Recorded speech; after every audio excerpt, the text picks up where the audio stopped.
as we today on the calendar remind us that this is our first Advent. I do know some people find that's a good news, but some pastors find it, oh, welcome to the best busy season, But really, I prefer to not to forget that before I am a pastor, I'm a person who needs to hear the message of hope before to preach about it. I'm a person who needs not to just worry about how to recycle my sermons every day we come to Advent and how to say things people cannot remember from my old sermons. And to put myself not to worry about, as people worry about decorations and what to do for Christmas and how to get ready and how to deal with family dynamics, not to forget what this season is about.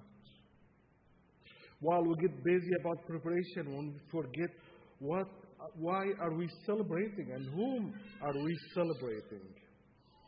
So this season of Advent is a really good Christian game to help you to remember, if you lived in the first century, what it means to wait for a Messiah.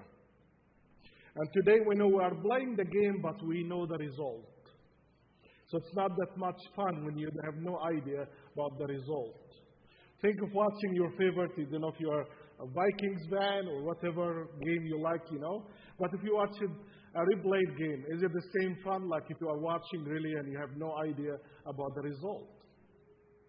So for our advantage today as Christians, we're really playing the game, but we know the result. But that was not the same case for those who lived when Christ was just a normal person. When Christ, they were wondering about who He is. Who is your mother? Who is your father?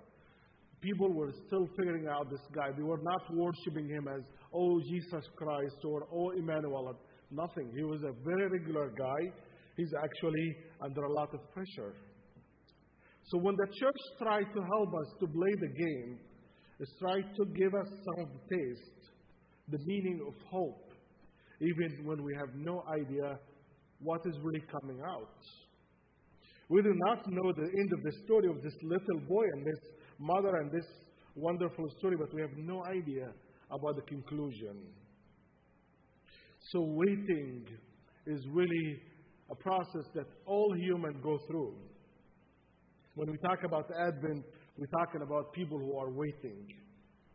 When we think about the practice of waiting, it's part of human suffering. You are not unique because you are waiting. All humans wait for something. You wait for the end of your project. You are waiting for your the end of your medical test and understand what happened exactly. We all wait on different level, on a smaller scale and larger scale. But the question that we should ask ourselves, how should we wait? Everybody has to wait. It's not a matter of a choice. We all wait. We all suffer through the waiting. Some of us suffer because if the waiting is for a short period.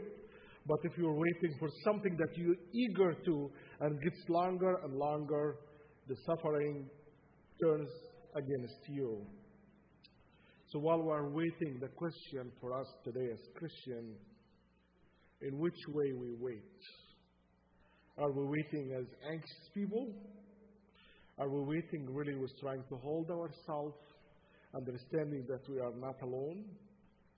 And as we see today, as Paul is talking to the church of Corinthians, this is a church full of troubles.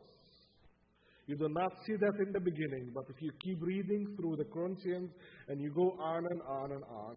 But because Paul was a smart leader, he did not just start his sermon saying, you bad people, you should work things out.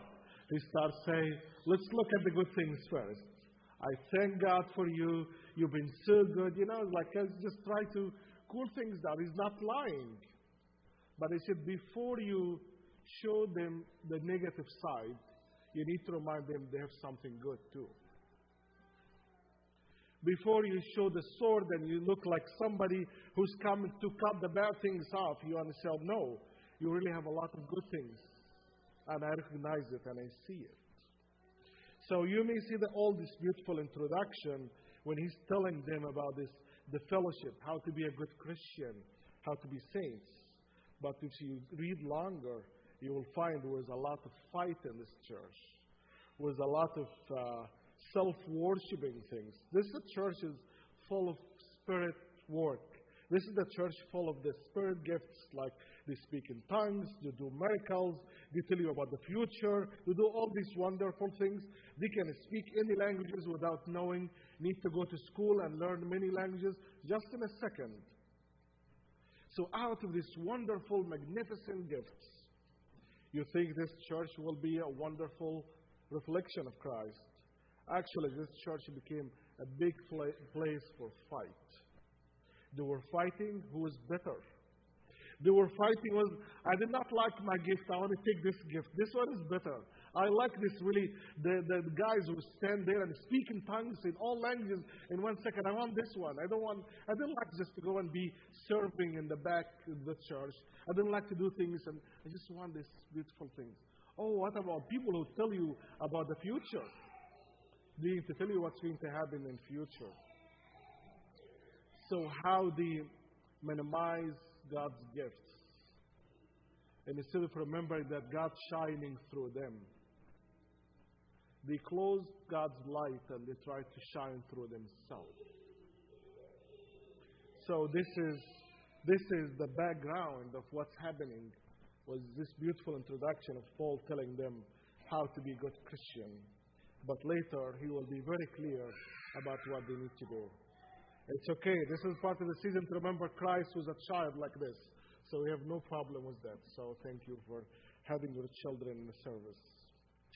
So just to remind you, Paul is telling his people to be good Christian, not because you are good by yourself, but to remind you who made you good. The fellowship is Paul's vision for the church of Corinthians, saying it is also a vision we've been preaching on this liturgical calendar. We are starting a new liturgical calendar when we talk about Advent. Grace has been given to you. That's what Paul said to them. He talked about grace before he talks about peace and before he talks about the spiritual gifts. This grace is specifically being called into the fellowship of Christ. This grace that what made you meld together as one family to understand the fellowship of Christ. It made you like when you come to this communion table and eat together, you are not eating and drinking like the same way in the Aphrodite temple. The temple where you are drinking until literally you are drunk. And you are just using there, and even all the sexual activity was part of worshiping God. So they were coming and saying, yeah, we know how to do that. We used to have fun. We used to eat actually until we throw up. We used to drink until we're drunk. So we know what you're not teaching us anything new. It's the same. And Paul was having a big problem with that. And really, the best teaching we get to take about communion, not from Christ, but details about how and what we should do about communion comes from Paul. Christ just practiced the Passover with his disciples and show us he was like a Jew doing the Passover, and we know the story what happened. But really, any teaching all Christians get about what should we do about communions comes from Paul. And we should give credit for these people who were so weird, so out of control, sexually, drinking, and everything. That was part of their activities. But because of that, Paul says, stop, wait. You look like the same. Yes, you used to drink, you used to eat. But here is now, we are not coming here to do things immorally. We have morals. We have limits. So you are coming here, say, if you want to eat, to be full, eat at home. If you want to be drunk, he didn't say that, but just another way. But don't do it in a church. The church is a holy place for you. So you are practicing eating the sip, and you're getting the little tiny to understand it's about the fellowship. It's about the people with you. So because of the trouble that you can blame these people and say, how crazy these people, they were doing everything this way with no limits at all. When you read really about Corinthians and the city, it's a city with the weirdest thing you will ever hear about all human beings. There was no limits to anything. So this is the church in a place where really the Spirit of God meets the most sinner spirit in the whole world. So when Paul is talking to them about being saints and being covered by God's grace, he say, your presence is encounter the city presence. The city was so powerful, economically, militarily, you name it. You get the most famous people. We have tons of temples for Aphrodite, the gods who were famous about love and sex and about all of these things. So this is a very natural way of city that has no limit. But in the same way, he say, if you want to be God's presence, your presence shine against the city presence. So in saying in this way, when you're acting as a saint, you are calling yourself, you are a gift from God. In these opening verses, Paul focuses on the grace that has been given and gifted to express God's grace, not to worship yourself. Grace and gifts, we might say, are not quite the same. The community is rooted in grace, not in the gifts. The community is rooted not in personal satisfaction, is rooted in God's grace and say, I was condemned, I did not deserve, and God saved me. And if we have the same spirit, the person next to me feel the same way. We naturally, without no political agenda, without no need to invade each other, it's naturally we come closer because we belong to the same beginning. That one day I did not deserve. I did not deserve to be called Christian. I was not clean. I was not good. But God surprised me by His grace and called me on this circle. And if you find 1 and 2 and 10 people felt honestly the same way, they need a church membership class.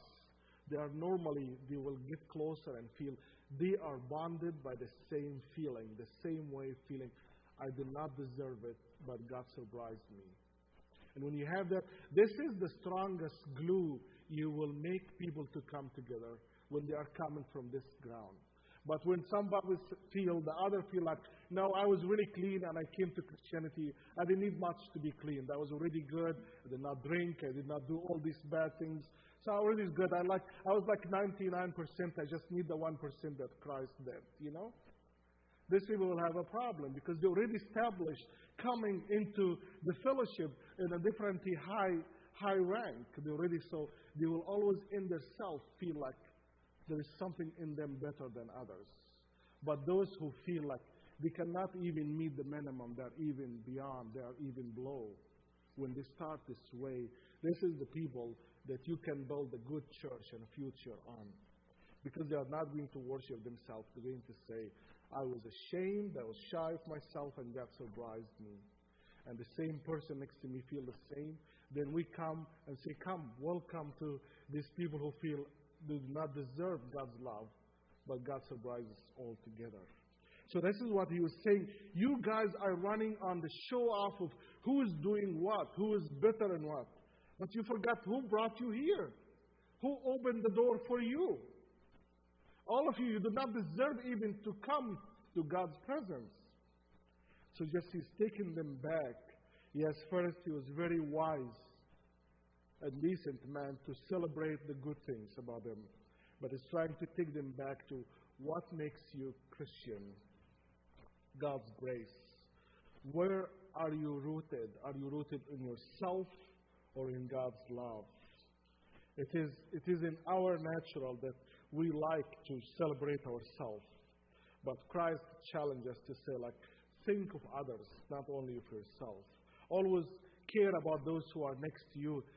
Did they have room? I always wonder about why when I go in some places, some people can just come and almost step on your feet and never even look at you, And somebody will come and just actually, they care about do you have enough space, And I wonder, is it culture? But it's just an interesting way about human behavior where somebody actually literally can walk on you and never even say sorry or just even tell you that, you're a human being there. And somebody else, another human being, will be aware of, worry about, do you have enough space? Do you have room to even go? This seems like a very small, practical thing maybe we'll teach our kids. But these little tiny things actually reflect where people are really, they have room to think of others, or they're literally, they do not care at all. So this is the same way about this the spirit that God is really trying to create in us. The spirit that's calm our own selfish way, that to make us walk on people and have no idea and have no fear. And the other that's like, is there room for my brothers and sisters? Are they comfortable? Is there a pathway for them to go without me being something they can stumble off or over? So this is the kind of spirit that Paul is trying to teach them and take them back to. You are rooted in God's grace, not in your gifts. In this community, we see the spiritual gifts were too much there. They have no problem with the spiritual gifts. But what they were lacking to remind themselves that they are gifted from God. The battle against all these spiritual gifts in the community, especially the tendency towards self-sufficiency, satisfaction, arrogancy, or even culture, speech, and brilliant knowledge. All those things that turn community and upon self diminish and destroy their spiritual gifts. The work of the spiritual gifts begin with us as a fellowship of Christ. As we start here today, the entire letter of Corinthians focus on building community, not like the rest of the city. The word in Greek, the word ecclesia, which is church, means a gathering of people. So if you are Corinthians, you understand in a way is more like a government style, like you are in a city council. But it's saying about every group gather, but what makes your gathering is different. So Paul was trying to teach them about the term ecclesia, not in a Greek term, in a secular way, but to try to speak to them in a spiritual, say, ecclesia, yes, it's a gathering of people in a special place, but they are gathering because somebody was invited them. Somebody was the glue that brings them together. As we see that today, we should ask ourselves, what are we doing when we are waiting for something? Are we waiting, being active, looking around, see what's happening in our lives, in our church? Or we are waiting just like, do not like that. I do not know what might happen in the future. I didn't have a good experience with waiting. I always wait and things turns to be not a good result at the end. We have all these voices in our head. But how we can calm these negative voices and ask ourselves, how can we wait and practice our faith? Waiting knowing that there is something good that can come out of that. Waiting in hope as this community and as Paul celebrated what they have. And it's reminded me of the story that I would like to highlight with you. It's about how many times we see the bad things in people and do not see the good one. There is a story about one student who was really in trouble with all his classes.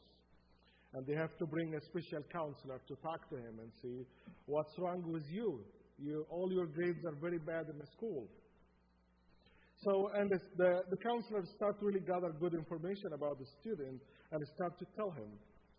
And he started asking him, can you tell me, is there any class that you really like? Is there any teacher that you like?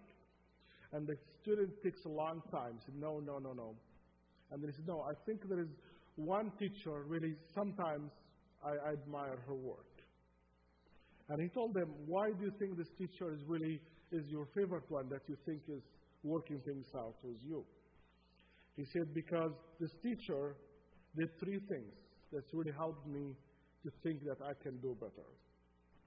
First, every time I walk in the class, she greeted me with a smile. So I know that I was a human being and I'm not just a number of how many students in the class. I was identified as a human and I exist. And when I walk by the door, somebody's greeted me and looking me in my eyes. And the second thing that he said, she always checked on me to see, do you understand what I'm telling you to do? And she spoke to me gently and be sure that I understood what the assignment she gave me. And the last thing he said, she never said that, but he said, I think she always really gave me an easy assignment. So really the counselor was amazed by thinking about like the school and everybody's saying that let's go see what's wrong with the student. And the counselor starts to change things, what's wrong with us, not with the student. Because there is some, yes, maybe there is many teachers not finding a way to work, but there is something with this teacher is able to get into the student. We are wired to focus on what's not working, right? But this counselor asked him, what is working today? And how can you do more? He started to highlight the good things about, like, people do not need someone to condemn them more.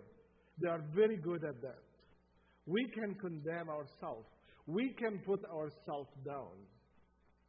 But the point is, how we can really, we're not supposed to lie to them, but really find something that's good and just try to highlight it and put a circle around it. And if they are good at something, do not ask them to give it up. Say, can you do more of that? And trust that hope is, you have no final agenda. You have no idea what's the end of the path.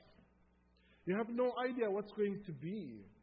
And that's what we should do even as Christians. When we talk about the call, when we start a job or anything, we start to ask ourselves, do I know even the call? How is the end of my year contract is going to end with Shaka Church? I have no idea. I jumped with this church with hope and faith, and you did the same, right? It's like, let's try together and see how it's going. In the same way, we are not, but if we are thinking about things can go wrong with both of us, things can go in a very bad direction, good, we'll be nowhere. I will be paralyzed in my direction, you too. But really, when we do that, we are practicing God's hope by taking the risk and knowing that this is the moment that God is asking us to walk and act. Even the end is open. Nobody can know what's going to happen. But the hope makes you, by being not to be afraid and paralyzed, but things could go wrong and the future could go actually very bad. So you lose your present and you're not going to go anywhere in the future because you're not doing anything. And this is simply waiting in hope is mean being active. Waiting in hope mean being taking risk. Waiting in hope means that we know that when we start job or career or relationship or whatever we do, there is definitely 90% chance things can go south. But we still do it. And we still try. This is the spirit that Christ wants us to have. Wait in hope. You're probably trying to change things at home or work. Stop agonizing about what's not working. And instead ask yourself, what is working well right now? And how I can do more of it. This is the practical way to wait in hope and walk in faith. Amen.